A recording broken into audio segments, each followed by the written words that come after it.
Hace un mes o 2 meses estuve en Panamá en el encuentro de profesionales de cristianos de las Américas. Ese encuentro lo llevaba el apóstol Gustavo Lara y compartimos muchas cosas de lo que Dios está haciendo con este llamado de las esferas y de los montes. De este despertar de parte de Dios, de decirnos a nosotros como iglesia que tenemos un rol mucho más importante del que hemos comprendido, y que el alcance de la cruz va mucho más allá de solamente la salvación personal del creyente. Nosotros creemos, en cierta forma entre líneas, hemos aprovechado el mensaje de la cruz solamente para la salvación personal de una persona que cree, valga la redundancia. Pero el mensaje de la cruz va mucho más allá. Y quiero compartir un poquito acerca de esto. Una de las cosas que más me impactó de esa conferencia fue esta frase que quiero compartir con ustedes. Dice: una creencia tiene el poder de gobernar una vida. Si la creencia está equivocada, la vida está equivocada. Tómese un minutito, unos segunditos para pensar en eso. Una creencia tiene el poder para gobernar una vida. Hay gente en diferentes regiones del mundo que cree tal vez que las moscas son sagradas porque en cierta forma creen en la reencarnación, y eso puede ser uno de sus abuelos, por ejemplo, y hay un niño muriéndose de hambre con moscas en la boca y no pueden matar a esa mosca porque creen que puede ser un abuelo el que van a matar. Entonces no sé si entienden lo que quiero decir. Esa creencia tiene el poder para gobernar su vida. Ahora, nosotros como cristianos tenemos muchas creencias. Una de las creencias es que existe un mundo secular y un mundo sagrado. Aún con todo el poder que hay en el Espíritu Santo que mora en nosotros, si nosotros creemos que tenemos una vida allá y una vida aquí, que una cosa es allá y otra cosa es aquí, esa creencia equivocada tiene el poder de controlar nuestra vida y de limitar el poder glorioso que tenemos dentro por la gracia del Señor a solamente hacer cultos. Entonces yo decía en Despertar, me gusta compartir esa frase, que nosotros tenemos el mismo poder que levantó a Cristo de los muertos. ¿Cuántos creen eso? El mismo poder que levantó a Cristo de los muertos. Tenemos la gloria del Señor reposa sobre nosotros. Dice que aún con mayor fuerza que Moisés, que dice que en aquel momento le brillaba la cara a Moisés de la gloria de Dios que reflejaba, pero dice la palabra del Señor que para ti, para mí, esa gloria es menor a la gloria que hoy tenemos cuando la gloria de Dios se refleja en la faz de Jesucristo en nuestro corazón. Entonces así como wow, esa gloria está en nosotros y nosotros usamos todo ese poder maravilloso para hacer cultos.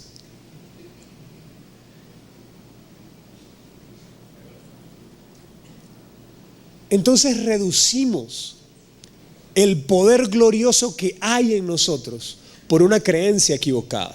Y de eso quiero compartir. Creemos que existe un mundo sagrado y secular.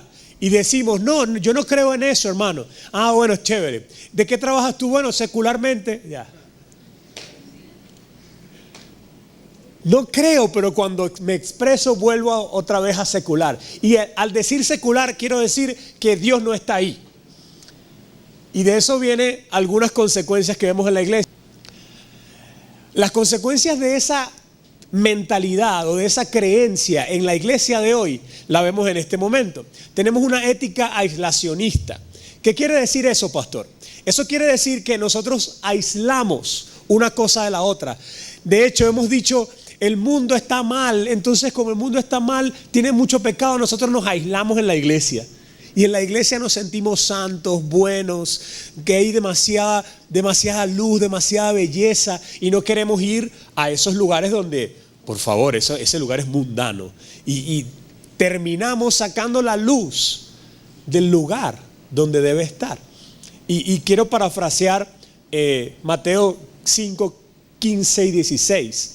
Dice yo veo al Señor diciéndonos, hey, no los encendí con el Espíritu Santo para que se encierren en el templo. Yo los quiero levantar y colocarlos en lo alto para que alumbre a todos los que están en la casa. Y ahí me enlazo con el versículo que citaba Alfonso. Brille así su luz delante de los hombres para que vean sus buenas obras y glorifiquen al Padre que está en el cielo. ¿Cuántos reciben esa palabra para ustedes mismos hoy?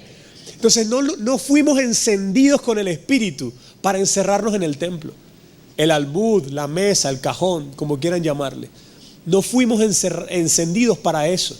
De hecho, el edificio donde estamos no es el templo somos nosotros. Hay algunos filósofos que dicen que nosotros secuestramos a Dios. Le decimos a la gente: hey, ¿quieres conocer a Dios? Ven a la iglesia. De hecho, hay una anécdota que no me canso de contarla porque me impactó demasiado en mi vida. Y fíjense, en este mismo lugar en el que estamos, pensando en el poder que tiene una creencia. Estábamos de misiones en una casa hogar. En esa casa hogar estaban haciendo como un servicio especial.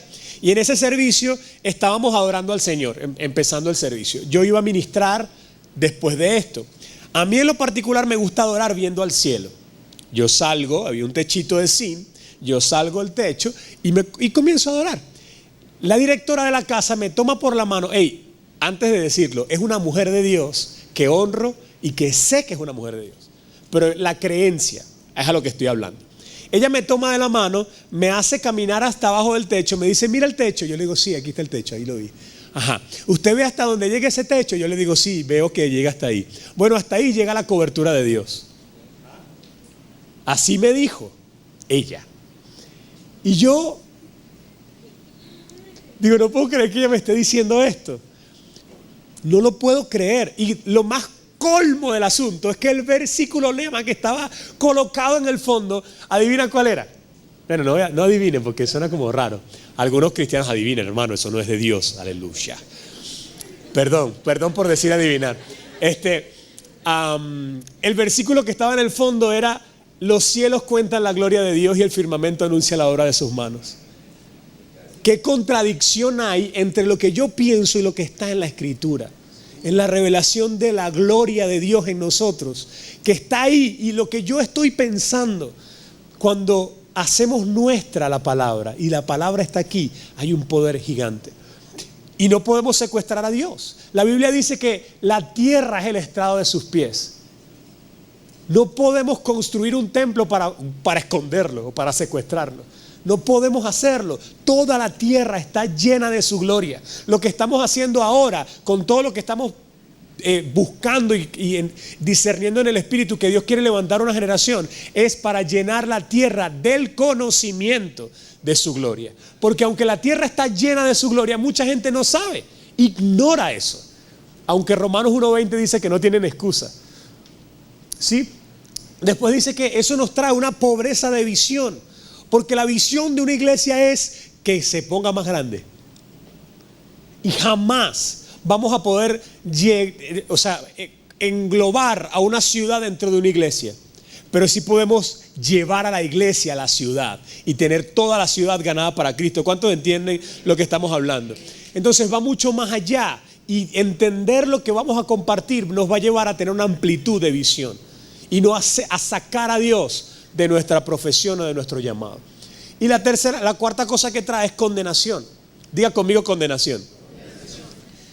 Yo conozco gente, aunque usted no lo crea, que tiene unos 50 años, una amiga que conozco, y sus pastores le hicieron quemar unas obras que ella tenía. Ella pintaba. Y ella pintó un montón de cuadros y los tenía allí, y sus pastores le dijeron que eso no era de Dios, que eso era del diablo. Entonces ella terminó quemando los cuadros. Tengo otra amiga que estudió arte en Francia, específicamente escenografía, y era bailarina clásica. Ella se convierte al Señor, conoce a Dios y llega a la iglesia. Y ella le dijeron que todo eso que había aprendido era mundano, era secular. Entonces ella, enamorada de Dios, dejó su carrera, dejó todo lo que había aprendido y comenzó a estar en artes. Ahora, escucha, si tenemos gente entendida de lo que estamos hablando, ¿cuánto provecho no le hubiésemos sacado a la profesión de esta joven para el reino de Dios? ¿sí? Entonces, la pregunta de los $1.000.000.000 es ¿por qué creemos todo esto? Y a eso vamos a hablar. ¿Por qué pensamos así? Siguiente. Les tengo un resumen de la historia de la humanidad y lo voy a hacer lo más rápido posible y obviamente voy a pecar de ser superficial, pero usted entenderá que no puedo hacer un resumen profundo en los 10 minutos que tengo para hacerlo. ¿Cuántos creen que Dios creó el mundo perfecto? Dice la palabra que Él vio que todo era bueno. Entonces tenemos esa escena gloriosa de que el Dios que amamos, nuestro Padre, el Dios que nos habita, fue el creador de las galaxias, de las hormigas y de todo el mundo microscópico que nosotros no podemos ver. Vi un video que me impactó demasiado. Estaba buscando una palabra y pensé en brutal, pero tal vez a todos no les caiga bien. Me impactó brutalmente de todo lo que pasa en una célula. El trabajo que hacen las proteínas, el cómo se juntan. Yo decía, Dios, ¿cómo todo eso pasa en una célula? ¿Y cuántos millones o billones de células hay en mi cuerpo? Yo realmente soy un milagro. Y yo pensando estupideces cuando me veo en el espejo. ¿Cuántos han pensado estupideces cuando se ven en el espejo? Entonces perdemos de vista lo que realmente es importante. Ahora, no nos vamos a parar en eso porque es un tema muy largo. Siguiente. Pero sí sabemos que Dios creó al mundo perfecto. Y en esa perfección fue interrumpida por el pecado. Y entonces allí hubo una separación. Separamos al hombre de Dios. Separamos a la tierra del gobierno de Dios. Y ustedes y yo sabemos que por ahí el diablo cuando tienta a Jesús le dice: si te arrodillas ante mí te daré todos estos reinos porque a mí me han sido dados. ¿Por quién fueron dados? Por el hombre a causa del pecado. Entonces ahí hubo una separación de gobiernos, de tronos, podríamos decirlo así. Pero después de eso hubo una reconciliación en Cristo. Dice que todas las cosas, Dios reconcilió todas las cosas consigo mismo a través de Jesús. Eso creo que no lo hemos entendido. Después de eso, que fue un acto glorioso que podría describir por 3 días y podríamos hacer un seminario de semanas solamente de lo que pasó en la reconciliación, no lo quiero tratar tanto para verlo más adelante. Nosotros lo malinterpretamos. Siguiente. ¿Y cómo lo malinterpretamos? Lo malinterpretamos por los filósofos, pero también lo malinterpretamos con los religiosos. Y quiero hablar un poquito de eso. De la parte de los filósofos, Hegel introdujo la idea de la relatividad. Él dijo, no, antes se vivía por la tesis y la antítesis, es decir, esto es bueno o malo, punto. No había para dónde agarrar. Tú sabías que matar era malo, robar era malo, punto. Toda la sociedad, no solamente la iglesia, toda la sociedad sabía que robar era malo. Estaba establecido como una certeza, podríamos decir un axioma. Todos sabíamos, no necesitamos demostrarlo, punto, es malo, ya. Pero Hegel introduce la idea de que, bueno, es relativo, depende. Todo depende según cómo se mire. Si alguien roba para comer y para darle comida a su hijo, no es tan malo. Entonces ahí empiezan el relativismo moral que vivimos hoy. Pero luego de eso, Kierkegaard introdujo la idea del secularismo, del existencialismo secular y el existencialismo religioso. Él hace esa división pensante. Decía el apóstol Gustavo que tenemos gente separada de Dios con el entendimiento entenebrecido, definiendo cómo va a ser el mundo. Y es normal que un hombre como él haya definido una separación entre lo secular y lo sagrado, porque él básicamente no quiere que la iglesia le diga cómo vivir, porque es confrontado por su pecado. Lo que es grave es que nosotros nos hayamos comido ese cuento y nos hayamos encerrado en la iglesia mientras los científicos sin Dios definían quién o qué hacía el mundo.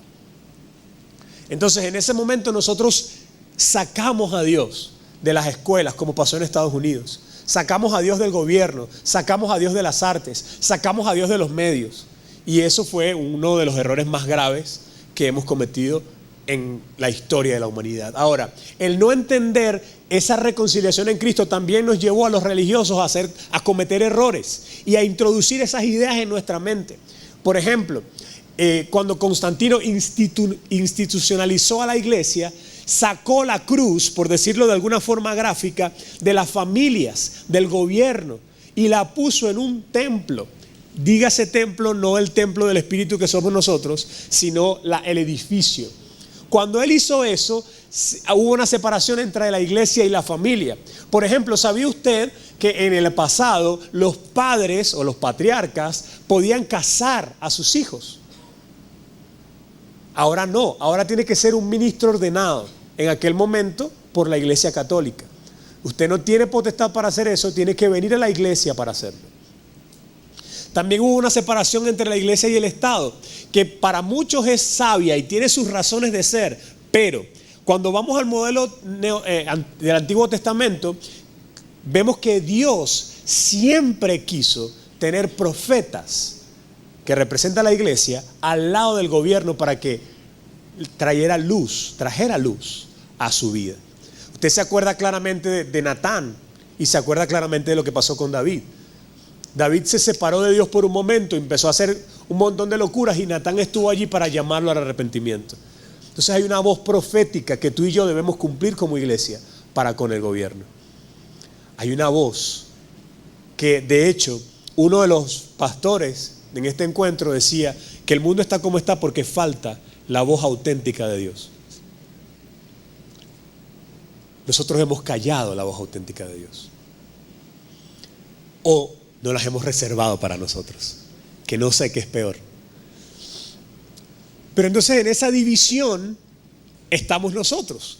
Después de esa división vemos que hubo una vuelta a la palabra, que es donde entra la reforma, que por cierto son 500 años, ahora acabamos de pasarlo en octubre, son 500 años de la reforma, y les invito con todo mi corazón a que investiguen un poquito qué pasó allá. Ahora, a pesar de que hubo una vuelta a la palabra y que fue magistral lo que sucedió, porque hasta ese momento los monjes solamente podían interpretar las escrituras y la gente tenía que escuchar solamente la escritura a través de ellos, viene este hombre y otros más, pero particularmente Martín Lutero, y traduce la Biblia al alemán y la gente tiene acceso a la palabra de Dios. Eso fue glorioso. Y él comienza y plantea las 99 tesis de cambios que tienen que haber en la iglesia para parecerse a lo que la Biblia quiere. Pero con el tiempo, fíjense la imagen del resumen que yo coloco allí. Con el tiempo, en muchas iglesias, el cambio se limitó a cambiarle el nombre al cura por pastor y en sacar a los santos de la iglesia. Pero el modelo sigue siendo prácticamente el mismo. Ahí está un montón de gente escuchando y una persona explicando. Cuando la vida de la iglesia estaba en los grupos pequeños, dice que se reunían día a día, que día a día compartían el pan, que oraban unos por otros, que se ministraban, se sanaban.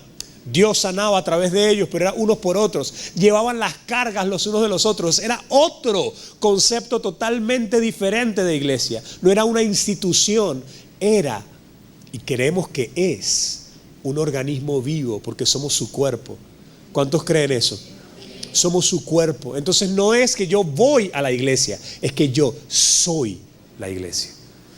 Y eso lo cambia todo. Sin embargo, parece que en este tiempo la reforma continúa. ¿Cuántos creen que la reforma continúa? Estamos todavía reformando el pensamiento de todas esas cosas que fueron transmitidas por años. Entonces, hoy día necesitamos pararnos con honestidad y preguntarnos, ¿hemos entendido el alcance de la cruz? Ya no hay judío, ni griego, ni hombre, ni mujer, ni esclavo, ni libre, porque todos somos uno en Cristo Jesús. ¿Eso se entiende? ¿O todavía está la separación entre lo que yo creo que es un ministro? ¿Sabe? Yo me imaginaba a Pablo en esta misma interpretación de la iglesia. Yo me imaginaba a Pablo en un púlpito y yo ahí entre miles escuchándolo por un micrófono. Yo no sé dónde se imagina usted a Pablo, pero esa era la idea que yo tenía en base a la idea que tenía de iglesia. Tuve un sueño donde Pablo estaba a mi lado diciéndome que tú continúas nuestro legado. Entonces, ¿dónde ves a Pablo? Porque eso va a hacer un cambio en tu espíritu. ¿Dónde ves a Pablo? ¿Lo ves allá y tú eres pueblo y tú ves a Pablo allá ministrando desde el púlpito, vestido de blanco y con una paloma aquí? ¿O tú ves a Pablo entre nosotros, sentado con nosotros, diciéndote, el mismo espíritu que mora en mí, mora en ti? El mismo Cristo que yo represento, tú lo representas. Porque si entendemos eso, amados, va a ser diferente. Ya no tengo trabajo secular. Yo podría, como decía Pablo, muchas cosas de las que voy a decir las tengo por basura. Yo soy ingeniero en sistemas, no soy ingeniero en sistemas, estudié ingeniería en sistemas, estudié técnico en informática, estudié cine, estudié para ser pastor, estudié para dar conferencias, para hablar en público. Todas esas cosas las tengo por basura, porque yo soy hijo de Dios. Y todas esas cosas las uso para darle gloria al Rey. ¿Cuántos entienden eso? Es totalmente diferente. Mi identidad está en Cristo. Y eso es lo que me hace completo. Antes yo decía, me quiero ganar la aprobación de la gente, quiero que me digan que yo soy importante. Cuando Dios me dijo, tú eres mi hijo amado, eso lo cambió todo. Y no solamente me lo ha dicho a mí, te lo ha dicho a ti también. Entonces todo lo que tienes en la mano, todos los talentos, todos los dones que Dios te ha dado, son para que lo uses, para darle gloria a Él y para compartir de su amor con otros. Eso lo cambia todo. El alcance de la cruz no es para que los templos, la gente se arrepienta. Es para que la tierra sea llena del conocimiento de su gloria. Para reconectar el gobierno con el señorío de Cristo. Para reconectar los medios de comunicación con el señorío de Cristo. Para reconectar cada esfera de la sociedad con el señorío de Cristo. Que la gente que está allí pueda tener temor de Dios y pueda hacer las cosas para la gloria de Dios. Es totalmente diferente. Necesitamos discernir y sinceramente nosotros comprendemos el alcance de la cruz hoy día. Entonces, quiero hacer una comparación rápidamente con esto. Cuando Constantino y todas estas personas que institucionalizaron la iglesia, no sé qué me pasa hoy, cuando ellos lo hicieron, ellos discernieron, ellos entendieron a la cruz como algo que tenía que imponerse. De hecho, ellos levantaron las cruzadas, empezaron a matar a todos los que no creían, empezaron a hacer cosas que eran literalmente horribles para la gloria de Dios. Y no tuvieron el discernimiento suficiente para entender que el reino de los cielos no se impone, el reino de los cielos se anhela. ¿Cuántos anhelan el reino de los cielos en este lugar? Anhelamos el reino de Dios. Nadie nos tiene que imponer nada. El Señor nos enamora de una forma que yo quiero que Él reine. Yo quiero ver con mis ojos a Dios gobernando en las artes. Quiero ver con mis ojos a Dios gobernando en los medios. Quiero ver con mis ojos, yo lo anhelo. Nadie me lo tiene que imponer.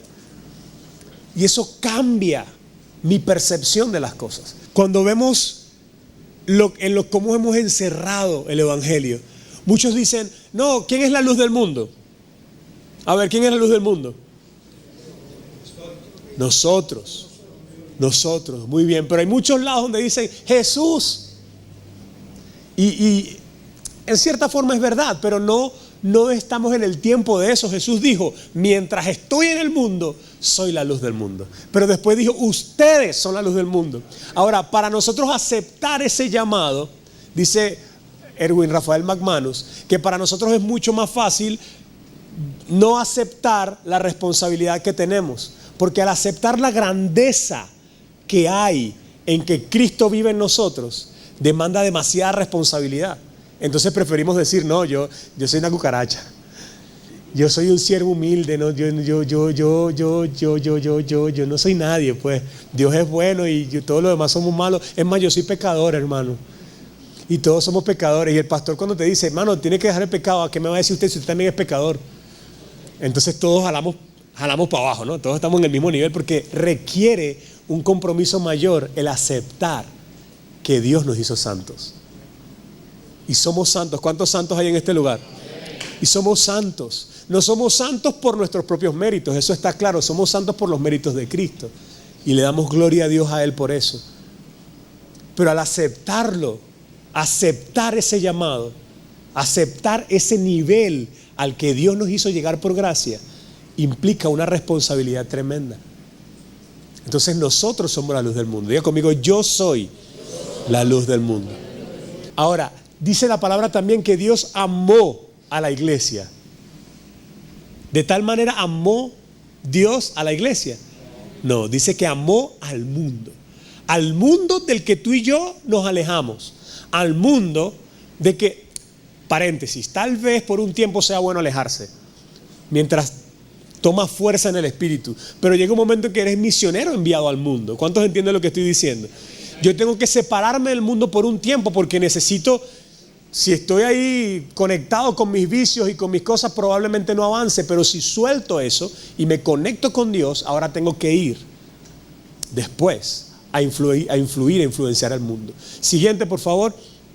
Entonces Dios amó al mundo y dice que Cristo es el Cordero de Dios que quita el pecado de la iglesia, que quita el pecado de los santos que levantan las manos. No, que quita el pecado del mundo.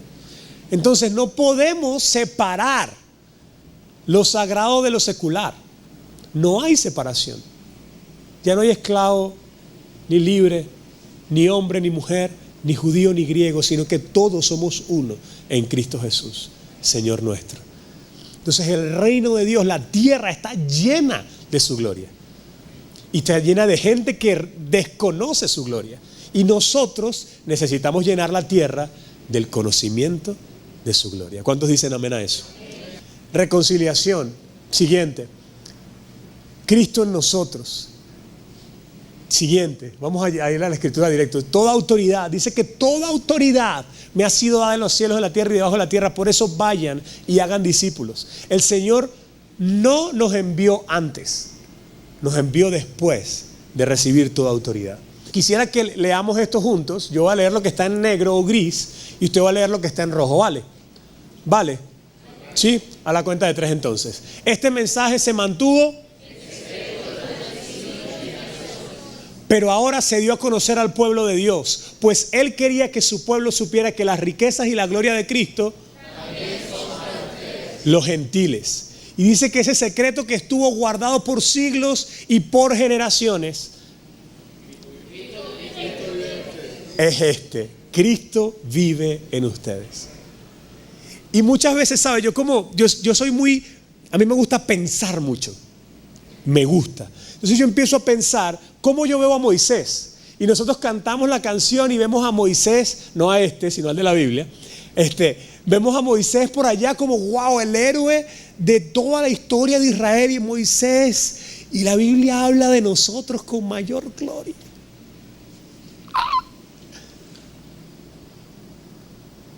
Cristo vive en ustedes. Y nosotros nos vemos chiquiticos delante de esos hombres de Dios de la Biblia. Y la palabra enseña que el mismo poder que levantó a Cristo de los muertos mora en ustedes.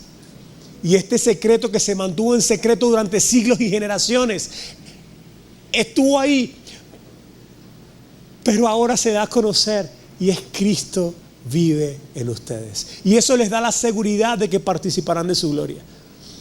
¡Wow! Entonces, ¿qué hacemos nosotros encerrados en la iglesia? ¿Qué hacemos nosotros solo haciendo culto? Ojo, hay que hacer culto. Yo hago culto, soy pastor de una iglesia. Pero hay que hacer más que eso. Entonces Dios nos ha dado el ministerio de la reconciliación. Vamos a verlo rapidito. Siguiente. Seguimos leyéndolo. Yo lo gris, usted lo rojo. Y Él murió por todos. sino para el que murió por ellos y fue resucitado. Así que ahora, de ahora en adelante, no consideramos a nadie según criterios meramente humanos. Aunque antes conocimos a Cristo de esta manera, por lo tanto, si alguno está en Cristo, es una nueva creación. Lo viejo ha pasado. Quien por medio de Cristo y nos dio Él. O sea que para nosotros, Dios nos reconcilió consigo mediante Cristo y nos dijo: ahora ustedes vayan y reconcilien, no solo a personas, sino todas las cosas con Cristo.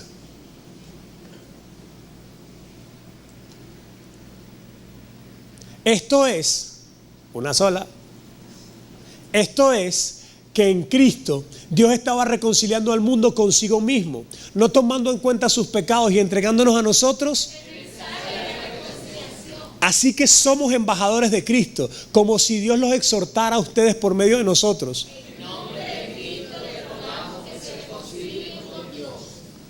Entonces, donde sea que estés, en este caso en particular hablamos de los medios, donde sea que estés, aún en los medios, eres una persona por la cual Dios ruega a otros que se reconcilien con Él. Y esto es a tus compañeros de trabajo, pero también es usando el medio para masificar el mensaje, para llegar a muchas más personas.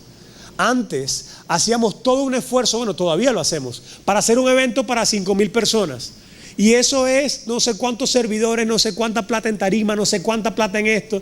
Ahora yo hago un video y le llega a 100,000. ¿Cuántos están entendiendo eso?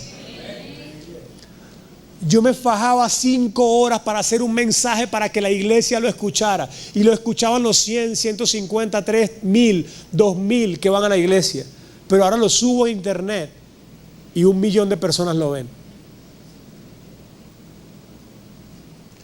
Dios te ha dado, a muchos de los que están aquí, le ha dado mucho más poder para influenciar que a nuestros propios pastores. De repente tu pastor está predicando y es una unción tremenda y tú estás recibiendo eso y tú hiciste 3, 4 tweets y le llegaste a 7 millones de personas, mientras tu pastor le llegó a los 100 que estaban en el servicio. ¿Cuántos entienden lo que estamos hablando? Entonces es importante, amados, que nosotros entendamos, no separemos secular como sagrado. Las redes son sagradas porque tú eres sagrado. Tú fuiste instrumento separado para Dios y tú usas todo lo que tengas a disposición para darle gloria a Él y para llenar la tierra del conocimiento de su gloria. Tú eres instrumento de Dios para reconciliar a todos con Cristo. De hecho dice que Dios ruega a través de nosotros. El asunto es cómo ruega Dios a través de una generación arrogante.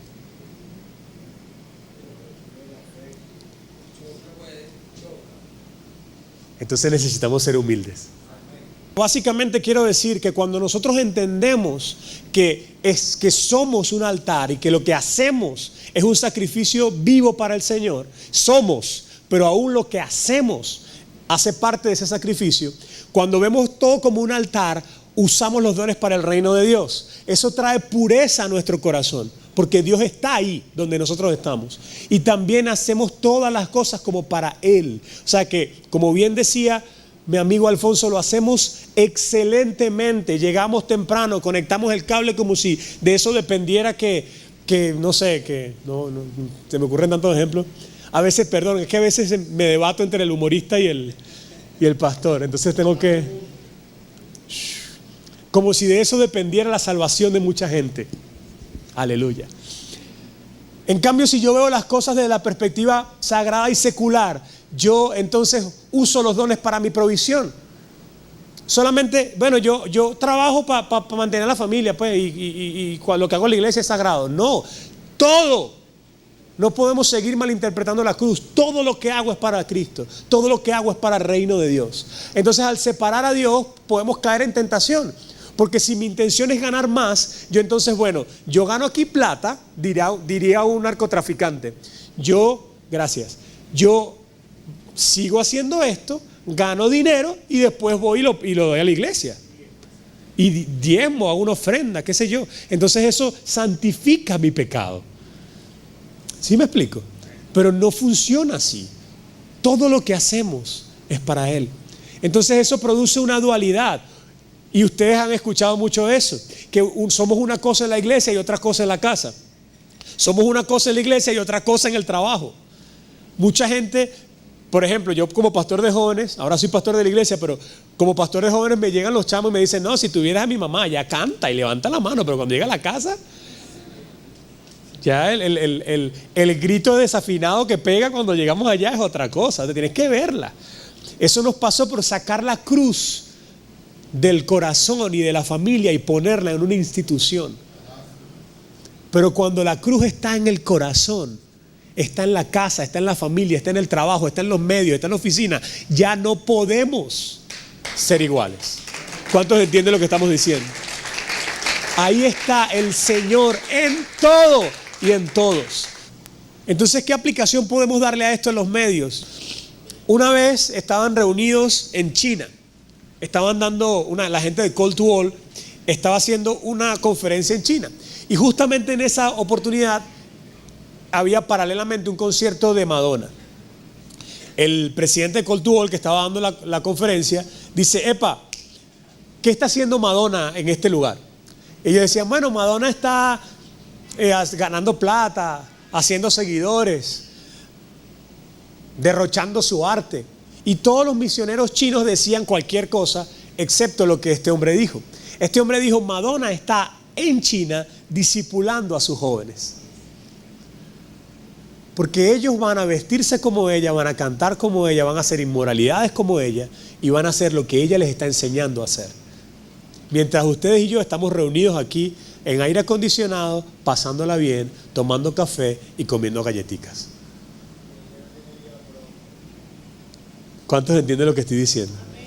Entonces, ¿qué? Eso es del Monte de las Artes, hermano. No tanto, te cuento. ¿Ustedes se acuerdan cómo comenzó Shakira?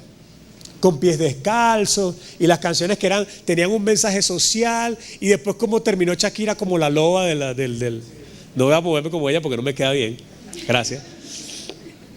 Pero ¿cómo terminó ella? Ella terminó así, no porque el artista haya comenzado con esa motivación, sino porque los medios la llevaron a hacer eso, porque eso es lo que vende. ¿Cuántos entienden lo que quiero decir?